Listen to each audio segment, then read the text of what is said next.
तो आज का अपना टॉपिक है रेस्पिरेटरी सिस्टम। तो हम फिजियोलॉजी के बेस पर हम बात करेंगे आज। बाकी एनाटॉमी के बेस पर हम रेस्पिरेटरी सिस्टम के बारे में बात कर चुके हैं। ठीक है। तो इसमें हम बात करेंगे कि जो गैसें हैं, विशेषकर ऑक्सीजन और कार्बन डाइऑक्साइड, उसका विनिमय कैसे होता है, जो एयर है अंदर कैसे जाती है, बाहर फेफड़ों से कैसे निकलती है। ठीक है। और अलग अलग प्रकार की अवस्थाओं के बारे में बात करेंगे। ठीक है। इसके साथ जो फेफड़े हैं उनकी अलग अलग प्रकार की कैपेसिटी क्या होती है। ठीक है। तो शुरुआत करते हैं। सबसे पहले है श्वसन के प्रकार। श्वसन कहते किसे हैं? श्वसन कहते हैं कि हम जब हवा को अंदर लेते हैं, या जो हवा है बाह्य वातावरण से हमारे फेफड़ों में जाती है, और फेफड़ों से हवा बाहर निकलती है। तो ये जो पूरी प्रोसेस है क्या कहलाती है? श्वसन कहलाती है, रेस्पायरेशन कहलाती है। ठीक है। अब इसको दो भागों में बांटा गया। एक है अंतः श्वसन और दूसरा है बाह्य श्वसन। अंतः श्वसन को हम बोलते हैं इंस्पायरेशन। क्या बोलते हैं इसको?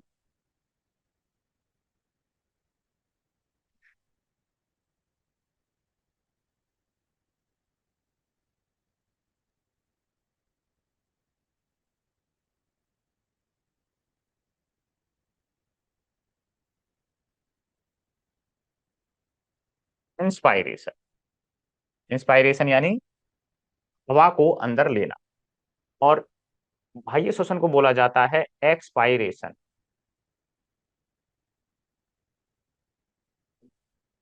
यानी जो हवा है उसका फेफड़ों से बाहर निकलना क्या कहलाता है? एक्सपायरेशन कहलाता है। तो दोनों क्या चीज हैं, किस तरह से होती हैं? देखो, सबसे पहले इंस्पायरेशन किसे कह रहे हैं हम? बाह्य वातावरण से जो वायु है, हवा है, उसका फेफड़ों के अंदर प्रवेश करना क्या कहलाता है? इंस्पायरेशन कहलाता है, अंत श्वसन कहलाता है। और इस हवा का समय बाद इस हवा का फेफड़ों से बाहर निकलना क्या कहलाता है? एक्सपायरेशन। ठीक है। अब जब हवा अंदर जाती है तो यह एक सक्रिय प्रोसेस होती है, प्रक्रिया होती है, क्योंकि हवा को अंदर लेने के समय जो ऊर्जा है वह खर्च होती है। लेकिन एक्सपायरेशन, ठीक है, हवा को जो बाहर निकालने की प्रक्रिया है, उसमें किसी भी प्रकार की ऊर्जा खर्च नहीं होती। उसको हम क्या बोल देते हैं? निष्क्रिय अवस्था या प्रक्रिया बोल देते हैं। तो ये कैसी है?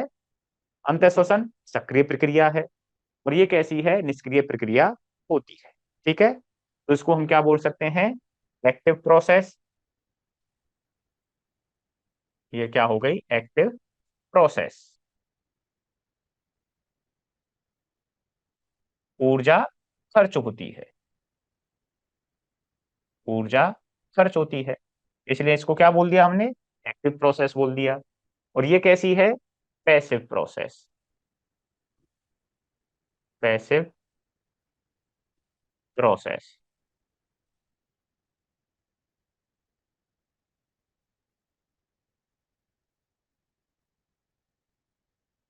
ऊर्जा खर्च नहीं होती। ठीक है। अब जो अंतः श्वसन है, जो हवा है, वो जब अंदर जाती है तो कैसे जाती है, क्या होता है, क्या प्रक्रिया से गुजरना पड़ता है फेफड़े और डायफ्राम? तो जो श्वसन की प्रक्रिया है, यहाँ पर जो मुख्य रूप से दो चीजें अपना रोल अदा करती हैं। एक तो हो गई फेफड़े, और दूसरा हो गया डायफ्राम। डायफ्राम क्या है? एक मजबूत मांसल पट है जो वक्षीय गुहा और उदरीय गुहा दोनों को क्या करता है? अलग। ठीक है। तो डायफ्राम और फेफड़े इस श्वसन प्रक्रिया के महत्वपूर्ण अंग होते हैं। तो क्या होता है कि जो वक्षीय गुहा है उसका आयतन बढ़ने के कारण वायु का दाब कम हो जाता है और वायु अंदर प्रवेश करती है। और इस प्रोसेस में क्या होता है? डायफ्राम नीचे की ओर जाता है और पसलियां ऊपर की ओर आती हैं। कैसे? देखिए। देखो, ये वाली जो प्रोसेस है, ठीक है, यहां पर क्या है, डायफ्राम नीचे की ओर गति, ये तो नॉर्मल अवस्था हो गई डायफ्राम। ये वाली अवस्था, ये चीज क्या है, डायफ्राम। ठीक है, एक ये मसल पट है, ठीक, पीछे की तरफ ये सिरकाएं हैं, आगे की तरफ क्या हो गया, ये नम हो गया। फिर यहाँ पर क्या रहती हैं, इस तरह से पुछलियां होती हैं, ठीक। तो इसमें जब हवा अंदर आती है तो क्या प्रोसेस होती है, डायफ्राम तो नीचे की ओर जाता है, ठीक है, और स्टर्नम और पसलियां, ठीक है, ऊपर की ओर गति, बाहर की और ऊपर की ओर गति करती हैं। तो जिसकी वजह से जो वक्षीय गुहा है उसका आयतन बढ़ जाता है, ठीक है। क्या होगा, यहां पर दो चीजें होंगी। इंस्पायरेशन में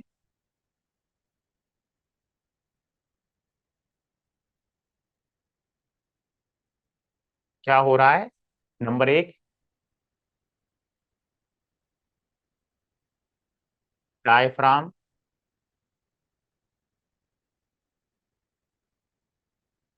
नीचे गति करता है,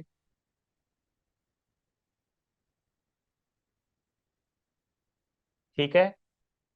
दूसरी चीज क्या होती है, जो पसलियां और स्टर्नम है, पसलियां व स्टर्नम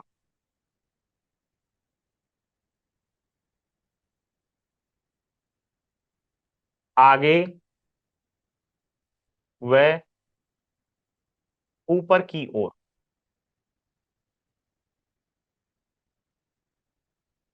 गति करते, आगे व ऊपर की ओर गति करते, ठीक है। अब इन दोनों प्रोसेस के फलस्वरूप, यानी डायफ्राम नीचे गया, पसलियां और स्टर्नम कहाँ गए, ऊपर और आगे की ओर। तो इनसे क्या होता है, वक्षीय गुहा का आयतन, वक्षीय गुहा का आयतन बढ़ जाता है। जब किसी गुहा का आयतन बढ़ता है तो वहां पर उपस्थित जो वायु है उसको फैलने के लिए ज्यादा स्थान मिल जाता है। तो जिसकी वजह से जो वायु दाब है, वक्षीय गुहा का आयतन बढ़ जाता है और वायु दाब, जो फेफड़ों में उपस्थित वायु दाब है वो क्या हो जाता है, कम हो जाता है, ठीक है। जब आयतन बढ़ता है तो वायु दाब क्या होता है, कम होता है। तो वायु दाब जैसे ही कम होता है तो बाह्य वातावरण का वायु दाब क्या रहता है, अधिक रहता है। तो इस कारण से बाह्य वातावरण से वायु अंदर प्रवेश करती है, ठीक है। तो क्या होगा फिर, इसका रिजल्ट क्या निकलेगा, बाह्य वातावरण में वायु दाब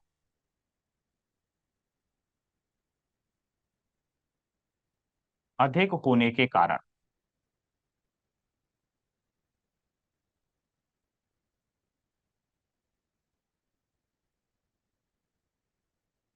वक्षीय गुहा में, वक्षीय गुहा में क्या है, फेफड़े, फेफड़ों में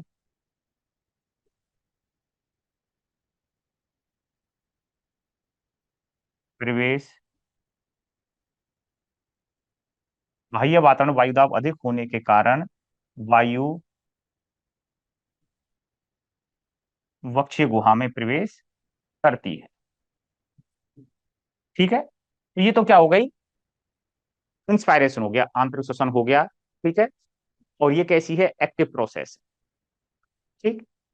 तो दूसरा है इंस्पायरेशन, ये तो हो गया इंस्पायरेशन। अब है एक्सपायरेशन, यानी हवा को बाहर निकालना।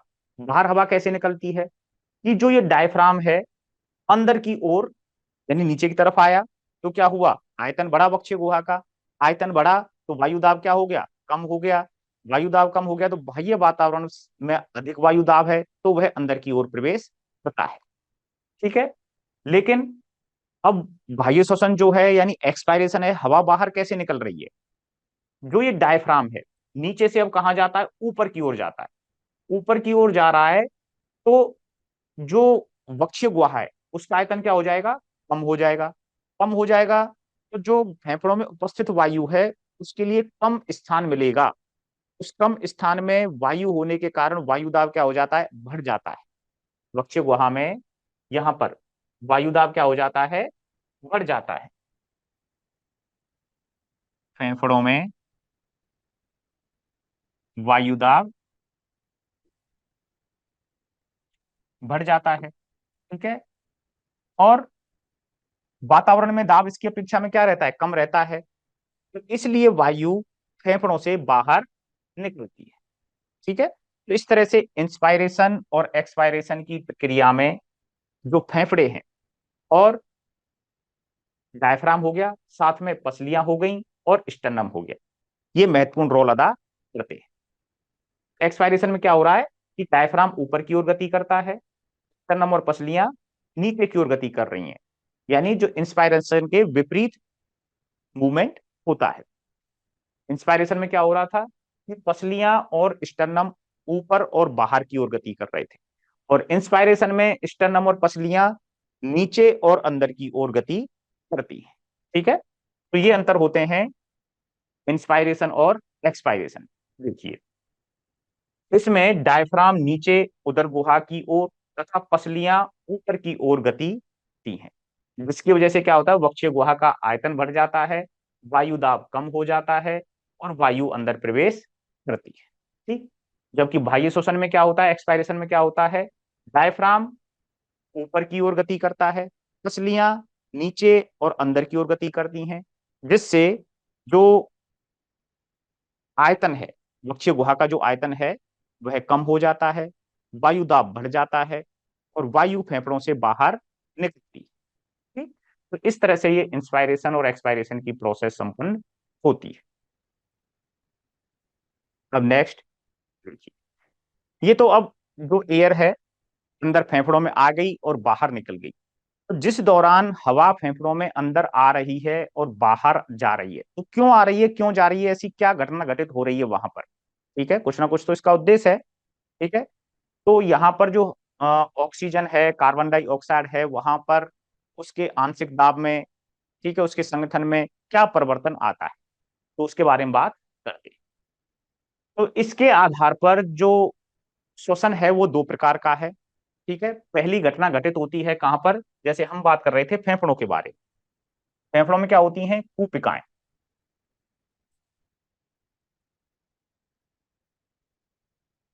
फेफड़ों में क्या चीज होती है, कूपिकाएं। और इन्हीं कूपिकाओं में ये वायु प्रवेश होती है। और कूपिकाओं के ओर किसका जाल पाया जाता है, केशिकाओं का जाल पाया जाता है। ठीक है। देखो, इसको इस तरह समझ सकते हैं।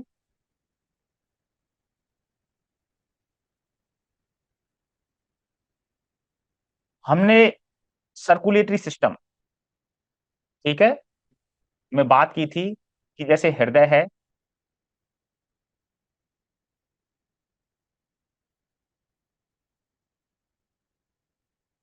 ये दायां भाग है, ये बायां भाग, ये आलिंद हो गए। ये वाले भाग क्या है, दोनों ऊपर के आलिंद, और नीचे के दोनों भाग क्या हैं, निलय। और ये हो गया क्या, अंग हो गए, शरीर या अंग हो गए। तो शरीर से, संपूर्ण शरीर से जो अशुद्ध रक्त है वो कहाँ जाता है, दाएं आलिंद में जाता है। और ये दाएं आलिंद से कहाँ आता है, दाएं निलय में। और दाएं निलय से यह अशुद्ध रक्त शुद्ध होने के लिए कहाँ जाता है, फेफड़ों में। और फेफड़ों में क्या रहती हैं, कूपिकाएं। फेफड़ों में क्या है, कूपिकाएं। तो ये जो संरचना है, ये तो हो गई महाधमनी, महाश्रा, ठीक है, जिसे हम बोलते हैं वेना केवा। और ये संरचना जो फेफड़ों तक रक्त लेकर के जा रही है, ये क्या कहलाती है, तो फुस्सीय धमनी। अशुद्ध रक्त बह रहा है, लेकिन इसको हम क्या बोलते हैं, फुफ्फुसीय धमनी कहते हैं। ठीक है। अब यहां पर कौन सी प्रोसेस होती है, ऑक्सीजनेशन की। कौन सी प्रक्रिया होती है यहाँ पर, ऑक्सीजनेशन।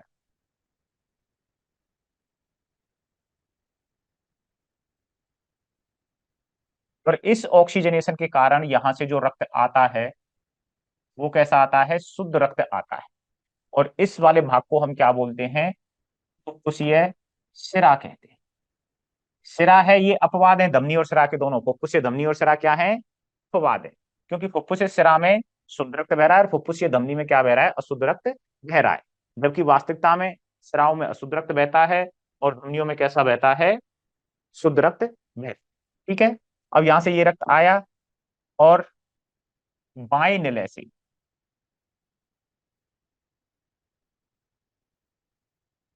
महाधमनी के द्वारा,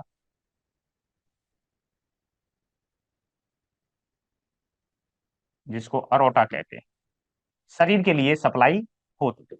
ठीक है। कैसा है ये, शुद्ध रक्त। और यहां पर क्या होगा, यहाँ अंग शरीर में विभिन्न, शरीर के विभिन्न अंगों में जाकर के ये जो ऑक्सीजन है उसकी सप्लाई करता है। और यहाँ से CO2 को ये ग्रहण करके, ठीक है, हृदय में लाता है और हृदय से वापस कहाँ लेकर के जाता है, फेफड़ों तक लेकर के जाता है। इन फेफड़ों की कूपिकाओं में जाकर के क्या घटना घटित होती है, जो ऑक्सीजनेशन की प्रोसेस हो रही है यहाँ क्या हो रहा है। ठीक है। एक तो इसके बारे में बात करेंगे, और दूसरा बात करेंगे कि जो शुद्ध रक्त आया अंगों तक, यहाँ पर जो श्वसन क्रिया होती है जिसे हम बोलते हैं कोशिकीय श्वसन। ठीक है। यहाँ पर जो श्वसन होता है शरीर के अंगों में, इसको भी क्या कहते हैं हम, कोशिकीय श्वसन।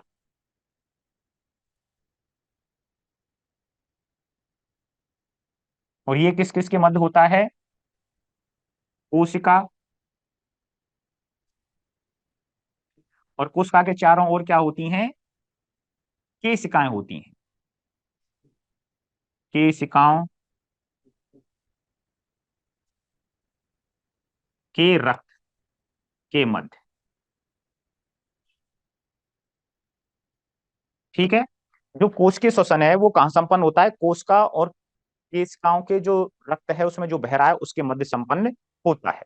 अब यहाँ से जो केशिकाओं का रक्त है वो इस अशुद्ध रक्त को लेकर के जाता है। अशुद्ध रक्त से मतलब है जिसमें CO2 की मात्रा ज्यादा है। वो कहाँ लेके गया, दाएं आलिंद में, दाएं आलिंद से दाएं निलय में, दाएं निलय से कहाँ गया, फेफड़ों में। तो जो जिसमें CO2 की मात्रा ज्यादा है वो कहाँ पहुंच गया, फेफड़ों में पहुंच गया। फेफड़ों के अंदर कूपकाएं हैं, कूपकाओं के अंदर क्या है, केशिकाएं हैं दोबारा से। वहां पर जो कूपका है और केशिका है, ठीक है, मान लो कि ये क्या हो गई, कूपिका हो गई, और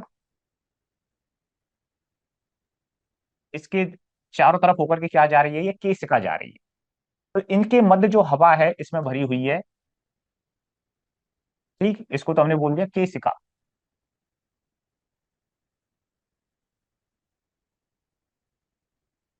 और इसको कह दिया हमने कूपिका। और इस कूपका में क्या भरा हुआ है, इसमें भी हवा भरी हुई है। इसमें तो क्या है, एयर। और यहाँ क्या भरा हुआ है इसमें, रक्त। यहाँ पर क्या है, ये रक्त बह रहा है। तो इनके मध्य क्या होगा,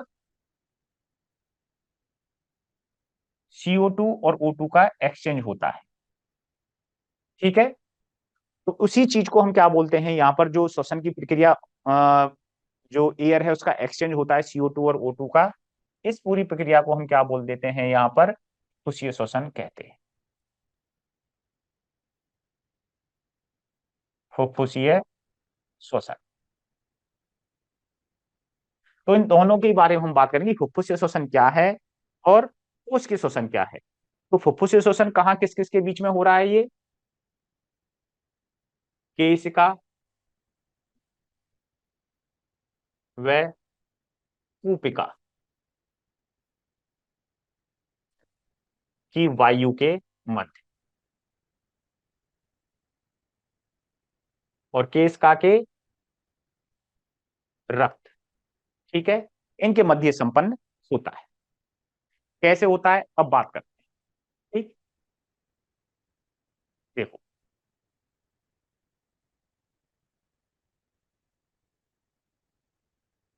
ये तो हो गई अपनी केशिका।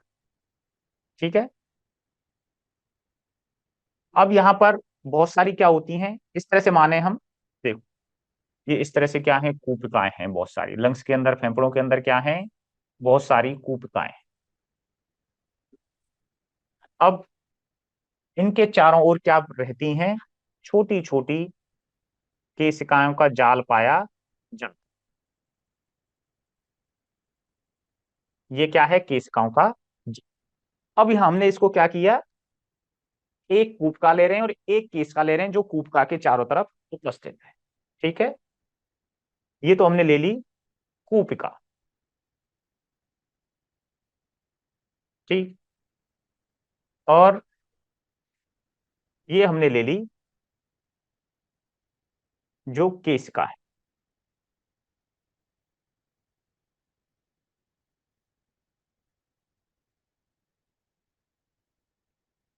इस तरह से ले सकते हैं हम। ये तो हो गई केशिका।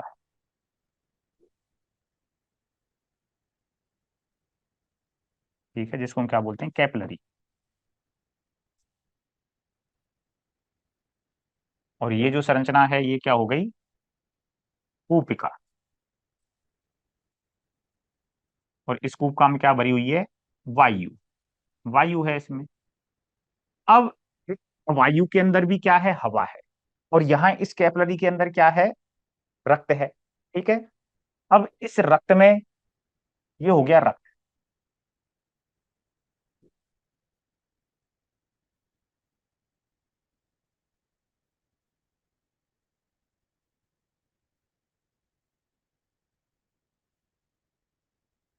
ठीक है, ये रक्त है।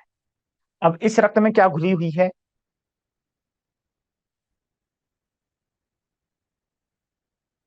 यहाँ पर ऑक्सीजन घुली हुई है इसमें। इसमें CO2 भी उपस्थित है। ठीक है, अब इस रक्त में उपस्थित इस CO2 और ऑक्सीजन का दाब कितना है। तो इन ऑक्सीजन का जो दाब होता है उसको जाना जाता है आंशिक दाब के नाम से। और आंशिक दाब का मतलब होता है पार्शियल प्रेशर। तो आंशिक दाब को प्रदर्शित करते हैं पी से, और साथ में किसी भी जिस गैस का दाब है उसको आगे लगा देते हैं उस गैस को। जैसे O2 का आंशिक दाब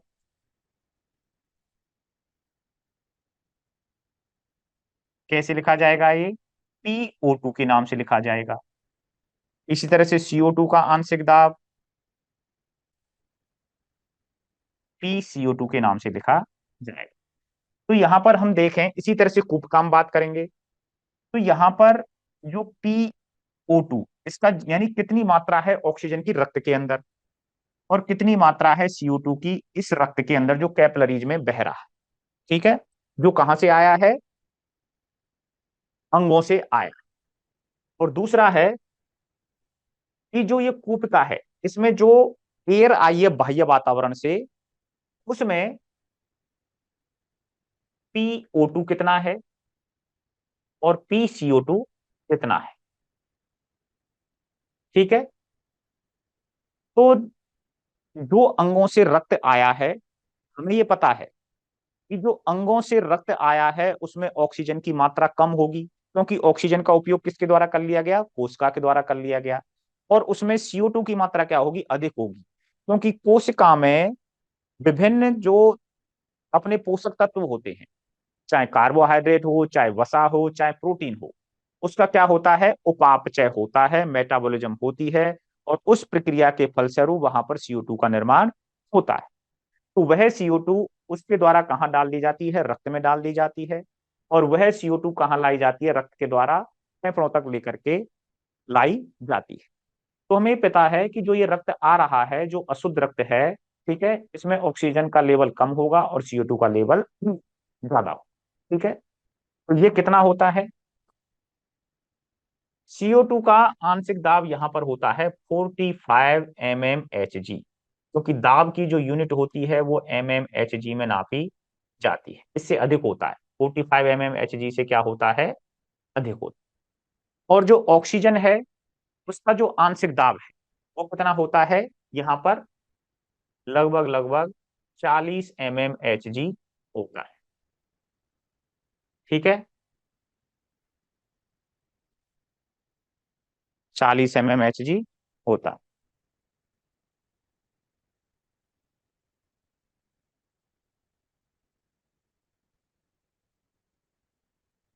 अगर हम कूपका की बात करें तो कूपका में कितना होता है? कूपका में जो ऑक्सीजन है उसका आंशिक दाब होता है 104 mmHg, जबकि CO2 का दाब होता है 40 mmHg।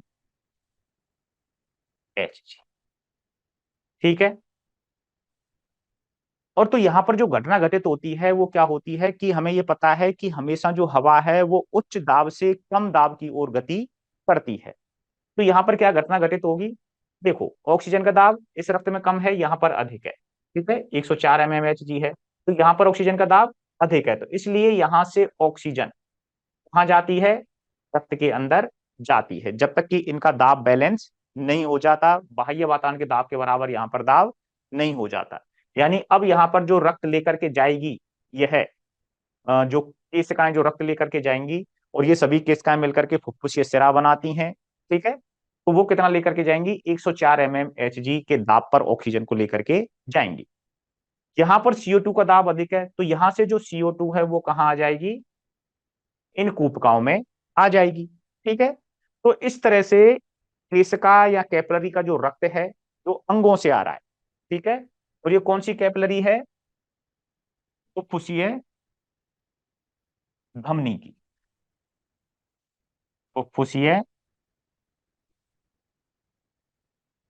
धमनी की केशिका। ठीक, अब ये जो पूरा रक्त लेकर के जाएंगी, यहां से जब निकलेंगी, यहां से जब ये रक्त लेकर के निकलेंगी, फेफड़ों को जब छोड़ेगी, ठीक है, तो ये क्या है? फुफ्फुसीय सिरा। और फुफ्फुसीय सिरा में क्या बहता है? शुद्ध रक्त बहता है। तो फुफ्फुसीय सिरा में यहां पर PO2 कितना रहेगा? 104 रहेगा, क्योंकि यहां से जो ऑक्सीजन है वो कहां चली गई? रक्त में चली गई, और CO2 इस रक्त में से कहां आ गई? कूपकाओं में आ गई। और कूपकाओं में उपस्थित जो वायु है वो बाह्य श्वसन के द्वारा बाहर निकाल दी जाती है। तो इसमें यहां पर CO2 कितना रहेगा? 40 ही रहेगा। और ऑक्सीजन 104 mmHg रहे। तो ये जो घटना घटित हो रही है कहाँ हो रही है? कूपकाओं में, और फुफ्फुसीय धमनी की जो सिरकाएं होती हैं, केशिकाएं होती हैं, उनके अंदर होती है। ठीक है, तो फुफ्फुसीय स्तर पर हो रहा है, इसलिए इसको हम क्या बोल देते हैं? ये पूरा हम बात करेंगे, ये सेलुलर रेस्पिरेशन नहीं करके इसको हम पढ़ेंगे फुफ्फुसीय, क्योंकि इसके चैप्टर में हमने बात कर ली। तो ये हेडिंग गलत हो गई यहाँ पर। तो यहाँ पर इसको हम किस में बात करेंगे पूरा?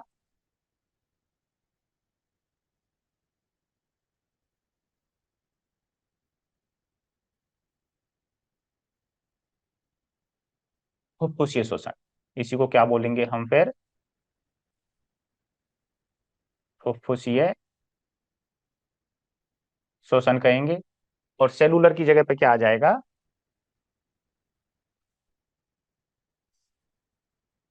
पल्मोनरी रेस्पिरेशन, क्योंकि हेडिंग कुछ और हो गई और हम पढ़ कुछ और रहे। ठीक है, तो यहाँ पर क्या आ जाएगा? पल्मोनरी।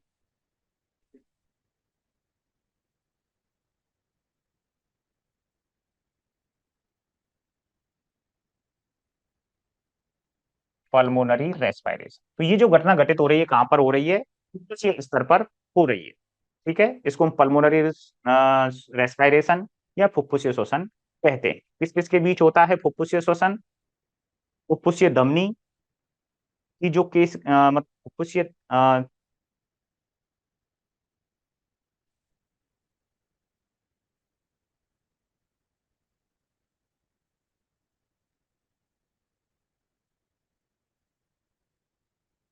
फुफ्फुसीय सिरा की केशिकाएं या सिरकाओं के बीच में और पुपका के बीच में होता है।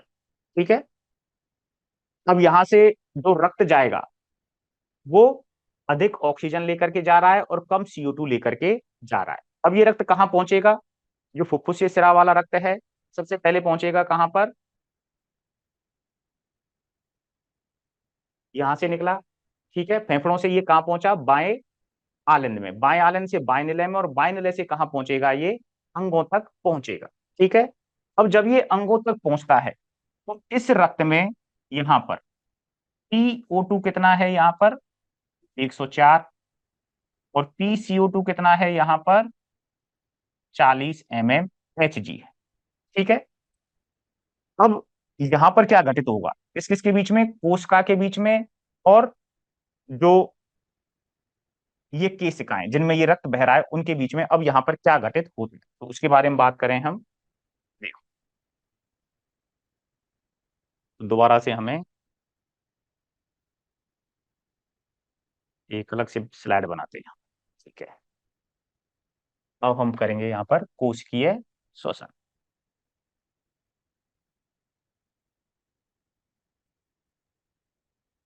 कोशिकीय श्वसन,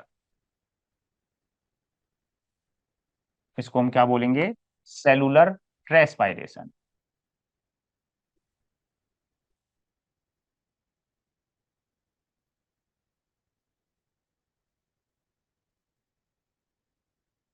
पहली चीज, कोशिकीय श्वसन कहाँ होता है?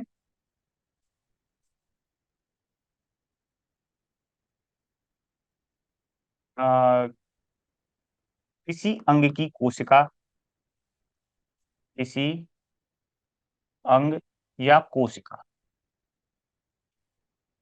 ठीक है, अंग ऊतक कोशिका व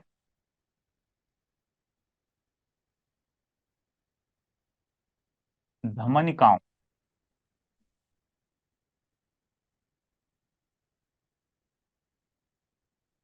के रक्त के मध्य। ठीक है। धमनिकाएं हो जाती हैं, और धमनिकाएं किसमें टूट जाती हैं? मतलब उन्हीं कैपिलरीज में। ठीक है।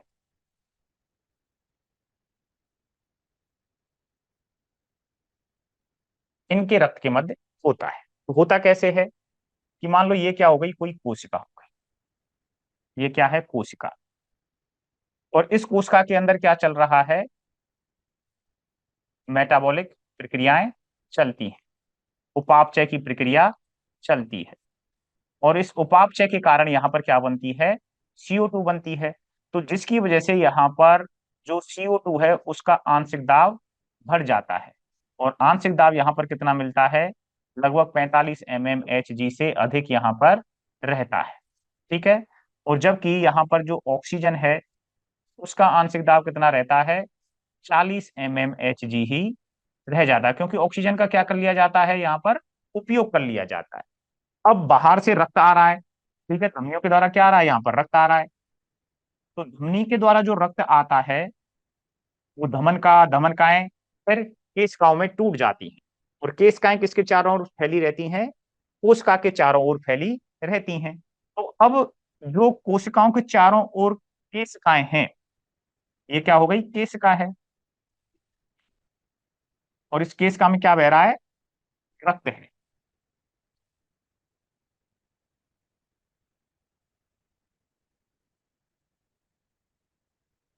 और इस रक्त के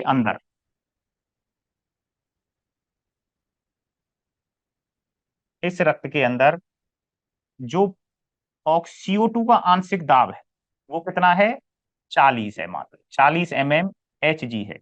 क्योंकि ऑक्सीजन को तो हम फेफड़ों में छोड़ करके आ रहे हैं, उसको कार्बन डाइऑक्साइड को तो, और वहां से क्या चीज लेके आ रहे थे? ऑक्सीजन लेकर के आ रहे थे। तो ऑक्सीजन यहाँ क्या रहती है? अधिक रहती है। तो अब यहाँ पर हमें ये पता है कि जो गैस है वह अधिक दाब से कम दाब की ओर गति करती है। तो यहाँ पर कोशिका के अंदर जो कार्बन डाइऑक्साइड है उसका दाब कितना है? 45 mmHg है। जबकि इसके पास में जो केशिका है, कोशिका के पास में जो केशिकाओं का जाल है, उसमें जो रक्त बह रहा है उसमें कार्बन डाइऑक्साइड का दाब कितना है? 40 mmHg। तो अधिक दाब से कम दाब की ओर जाएगी। तो यहाँ पर जो CO2 है वह कोशिका से निकल करके कहाँ पहुंच जाती है? केशिका में पहुंच जाती है, केशिका के रक्त में जाकर के चली जाती।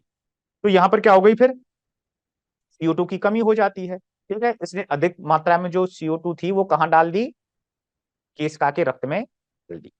कोशिका में उपापचयी क्रिया हो रही है, CO2 की यहाँ पर कमी है, CO2 का आंशिक दाब कम है, केशिका में जो रक्त बह रहा है उसमें जो CO ऑक्सीजन है उसका दाब अधिक है। तो यहाँ से जो ऑक्सीजन है ये अधिक दाब से कम दाब की ओर यानी कोशिका के अंदर प्रवेश कर जाती है, और इस तरह से कोशिका के द्वारा CO2 को रक्त में डाल दिया जाता है, और रक्त से ऑक्सीजन को ग्रहण कर लिया जाता है, और अपनी उपापचयी क्रियाओं को वो संपन्न करती रहती है, या जो भी उसकी प्रक्रियाएं हैं उनको पूरा करती रहती है। ठीक है, तो इस तरह से कोशिकीय स्तर पर, कोशिकीय स्तर पर, ठीक है, क्या होता रहता है, ये श्वसन होता रहता है, गैसों का आदान प्रदान होता रहता है। ठीक है, अब यहां से जो रक्त लेकर के जाएगी, ठीक है, यहां से जो और रक्त जाएगा, कोशिका को छोड़ करके, अंग को छोड़ करके जो रक्त जाएगा, उसमें CO2 का आंशिक दाब कितना हो जाएगा, जितना यहाँ पर अंदर है, कितना है, 45 mmHg, और ऑक्सीजन का कितना हो जाएगा यहाँ पर, 40 mmHg, क्योंकि ऑक्सीजन का क्या कर लिया इन्होंने, उपयोग कर लिया। तो अब यही जो रक्त है जिसमें कार्बन डाइऑक्साइड का दाब कितना है, 45 mmHg, और ऑक्सीजन का दाब कितना है, 40 mmHg, ये कहाँ पहुंचेगा, फेफड़ों में पहुंचता है। और फिर फेफड़ों में जैसे ही पहुंचता है तो वहां पर ऑक्सीजन का दाब अधिक रहता है कूपकाओं में, तो कूपका से ऑक्सीजन इस रक्त में आ जाती है। CO2 का दाब इस केशिकाओं के रक्त में अधिक रहता है, तो CO2 यहाँ से कहाँ आ जाती है, कूपकाओं में आ जाती है, और फिर इस हवा को बाहर निकाल दिया जाता है।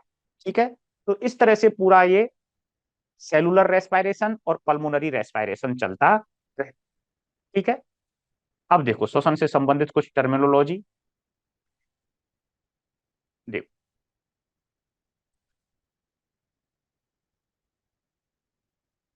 जो फेफड़ों की कार्य क्षमता है उसको जांचने का जो तरीका होता है कि भाई फेफड़े कितना काम कर रहे हैं, पूरी तरह से फैल रहे हैं या नहीं फैल रहे हैं, ठीक है, उनकी क्षमता कैसी है, ठीक, तो उसको जो जांचने का जो तरीका है, फेफड़ों की जो क्षमता है कि भाई सही ढंग से काम, कितनी देर तक वो जो एयर है उसको होल्ड कर पा रहे हैं, तो उसका जो तरीका है उसको हम क्या बोलते हैं, स्पायरोमेट्री कहते हैं। क्या कहते हैं इसको, स्पायरोमेट्री। ठीक, इसमें अंतः श्वसन और बाह्य श्वसन की वायु का जो आयतन है वो मापा जाता है, भाई हम कितनी हवा बाहर छोड़ पा रहे हैं, कितनी हवा अंदर ले पा रहे हैं। ठीक है, इसके बाद है स्पायरोग्राम। स्पायरोग्राम क्या है, फेफड़ों की जो विभिन्न क्षमताएं हैं, भाई कितनी हवा हमने नॉर्मली अंदर ली, कितनी हवा हमने और खींच करके पूरी ताकत के साथ हम अंदर ले पा रहे हैं, कितनी हवा हमने बाहर छोड़ी, और कितनी हवा और हम ज्यादा से ज्यादा जोर लगा करके बाहर छोड़ सकते हैं। ठीक है, तो विभिन्न आयतनों को जो ग्राफ के माध्यम से हम दिखाते हैं, तो वह जो प्रक्रिया है, ठीक है, लिख करके जो दिखाते हैं, तो वो क्या है, स्पायरोग्राम के नाम से जाना जाता है। तो फेफड़ों की जो क्षमता है, ठीक है, अंतर श्वसन और बाह्य श्वसन में हमने कितना आयतन या हवा हमने अंदर ली और बाहर छोड़ी, उसको तो बोलते हैं हम स्पायरोमेट्री, यानी फेफड़ों की जो क्षमता है उसको जांचना। और स्पायरोग्राम जो फेफड़ों की विभिन्न क्षमताएं हैं, ठीक है, वायु लेने की और छोड़ने की, उनका जो आरेख बनाना है उसको हम क्या बोलते हैं, स्पायरोग्राम के नाम से जानते हैं।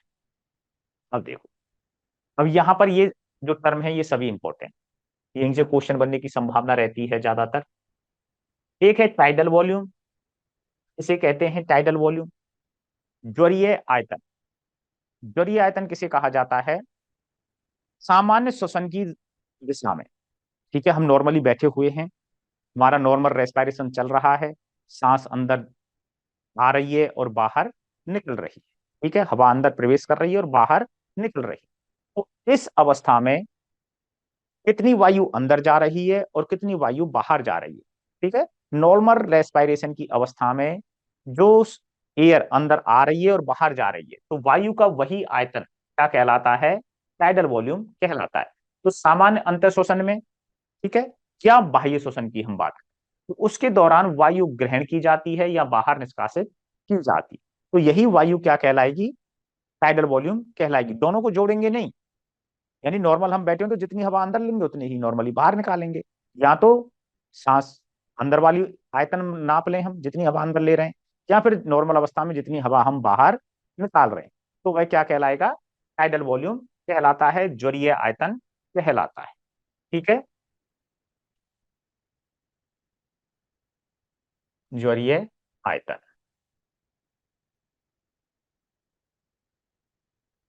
अब मनुष्य में कितना होता है, ये 500 ml होता है, गाय में लगभग 4000 ml होता है, और घोड़े में लगभग 7500 ml होता है। ठीक है, अब है रेजिडुअल वॉल्यूम, शेष आयतन। इसके बारे में बाद में बात करेंगे, पहले हम बात करते हैं बाह्य श्वसन आरक्षित आयतन, PRV। इसका मतलब हो गया एक्सपायरेटरी, हिंदी में लिखता हूं मैं, एक्सपायरेटरी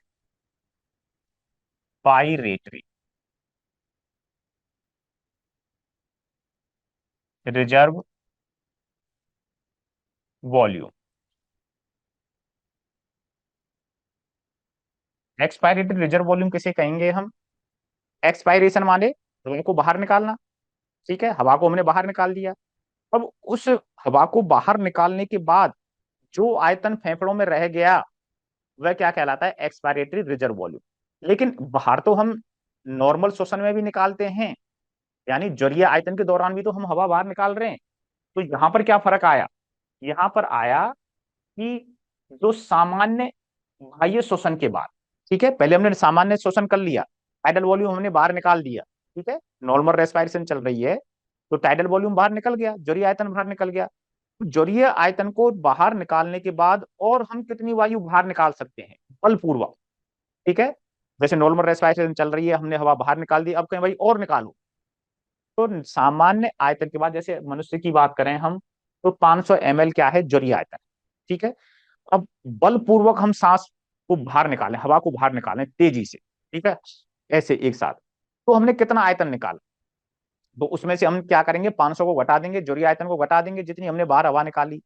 तो बलपूर्वक बाह्य श्वसन के बाद जितनी हम वायु बाहर निकालते हैं वो क्या कहलाता है, एक्सपायरेटरी रिजर्व वॉल्यूम कहलाता है। ठीक है, यानी सामान्य श्वसन के दौरान हमने बाहर निकाल दी और उसके बाद बलपूर्वक हमने हवा क्या निकाली, बाहर निकाली। और जो वायु की मात्रा हमने बलपूर्वक बाहर निकाली है उसी को हम क्या बोलेंगे, एक्सपायरेटरी रिजर्व वॉल्यूम कहेंगे। तो सामान्य बाह्य श्वसन के बाद बलपूर्वक बाहर निकाली गई वायु की मात्रा या आयतन क्या कहलाता है, एक्सपायरेटरी रिजर्व वॉल्यूम कहलाता है। ठीक है, इसी तरह से क्या होता है, अंतः श्वसन आरक्षित आयतन, यहां पर केवल एक्सपायरेटरी की जगह क्या जुड़ जाएगा, इंस्पायरेटरी, इंस्पायरेटरी रिजर्व वॉल्यूम।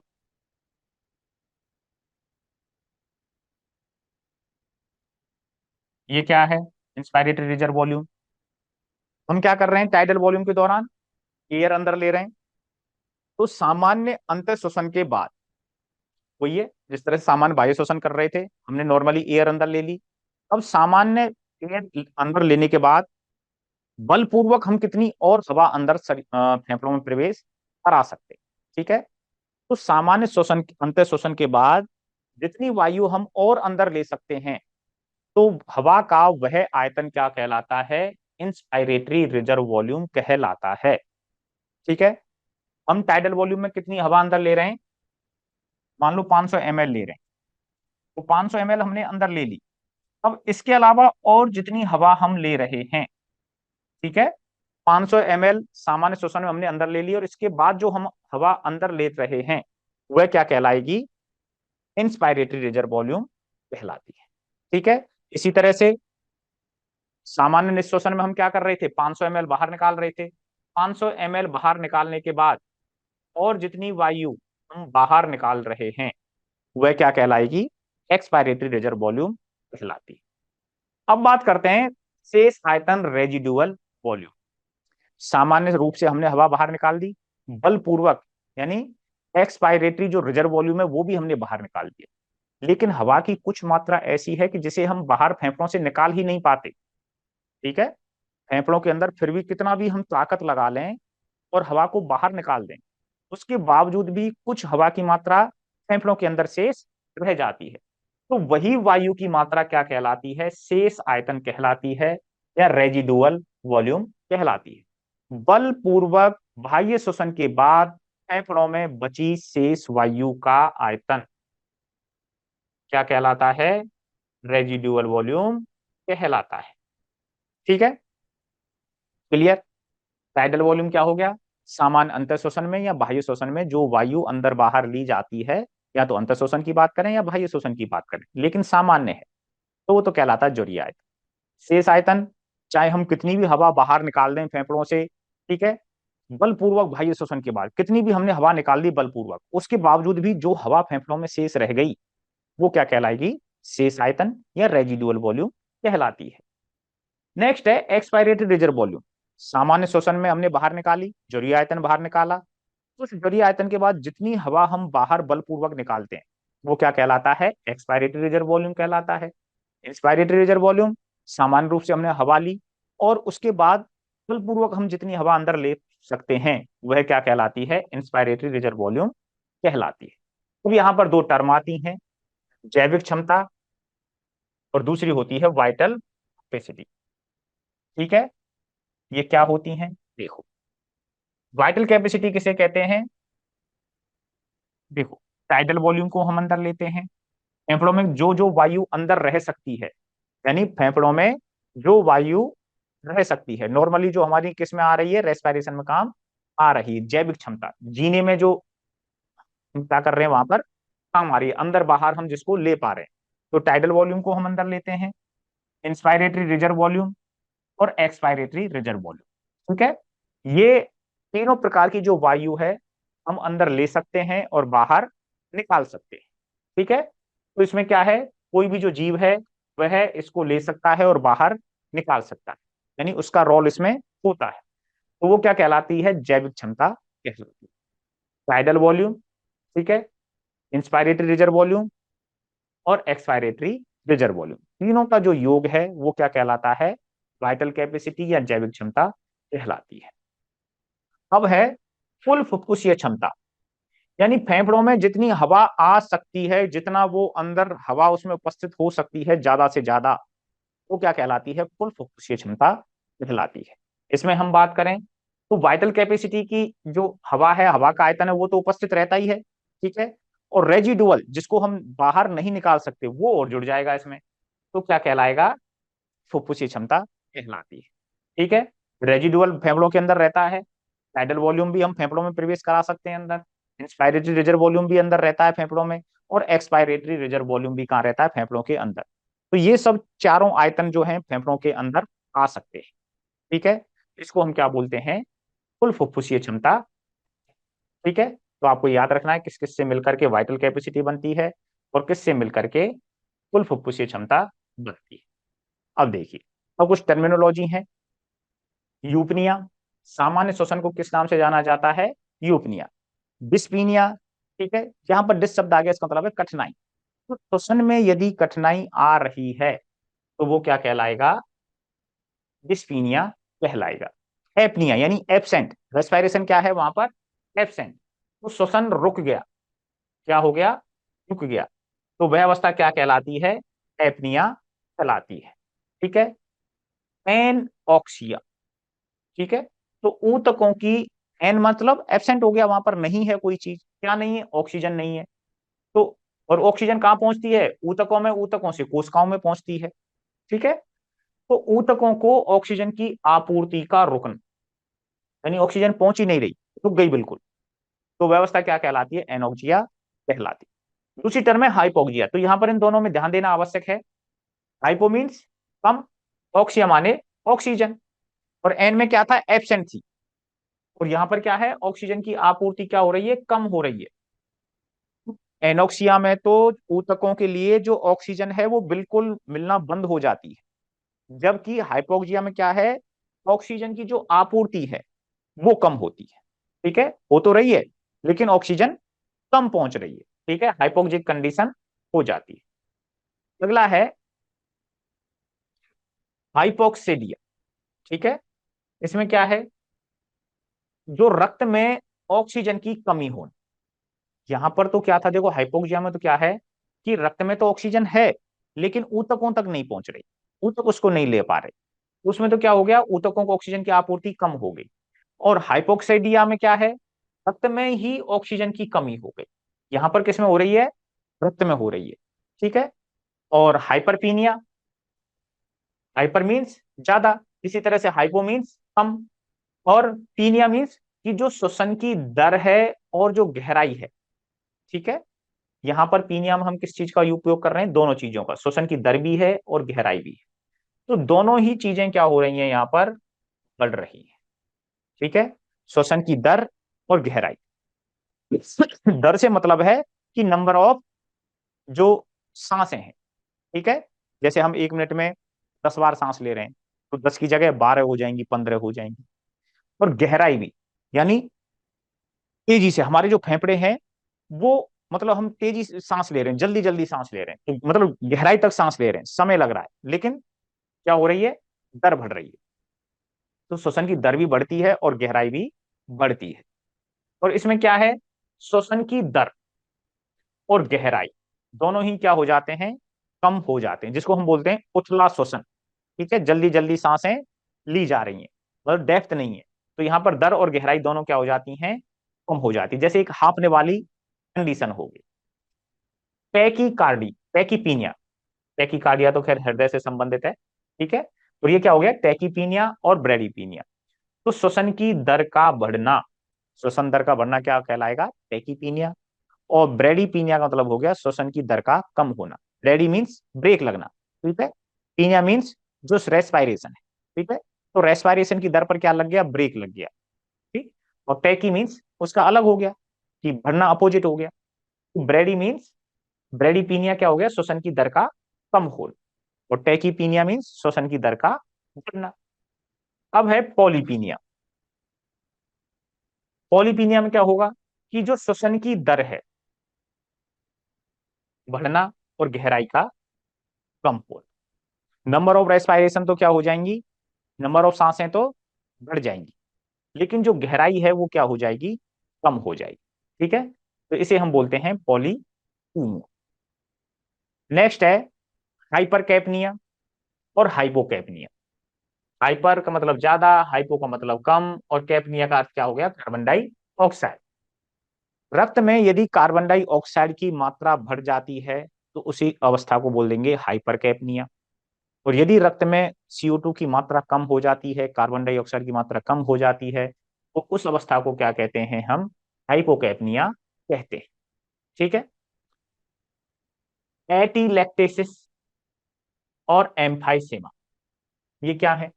एटीलैक्टेसिस बोलते हैं कि जो फेफड़े हैं वो किससे बने होते हैं, उसमें एल्वुलाई से मिलकर के वो बने होते हैं। ठीक है। यदि एल्वुलाई पिचक जाती है, ठीक है, तो उस अवस्था को क्या कहते हैं हम, एटीलैक्टेसिस। और यदि एल्वुलाई क्या हो गई, नष्ट हो गई, फूट गई, तो हवा फिर कहां भरेगी, जो प्लूरल सैक है उसके अंदर भरेगी। ठीक है। तो प्लूरल सैक के अंदर जब हवा भर जाती है, किसकी वजह से, एल्वुलाई से निकल करके, एल्वुलाई फूटने पर एल्वुलाई में क्या उपस्थित रहती है, हवा स्थित रहती है। एल्वुलाई फूट गई तो हवा बाहर निकल गई। ठीक है। प्लूरल सैक के अंदर भर गई, फेफड़ों के अंदर भर गई, तो उस अवस्था को क्या बोला जाता है, एम्फाइसेमा हा। ठीक है। तो इस तरह से ये टर्मिनोलॉजी होती है रेस्पिरेटरी सिस्टम की। तो इस तरह से अपना जो रेस्पिरेटरी सिस्टम है वो यहाँ पर कंप्लीट होता है। ठीक है। तो आज के लिए इतना ही। अगली क्लास में अगले टॉपिक के बारे में बात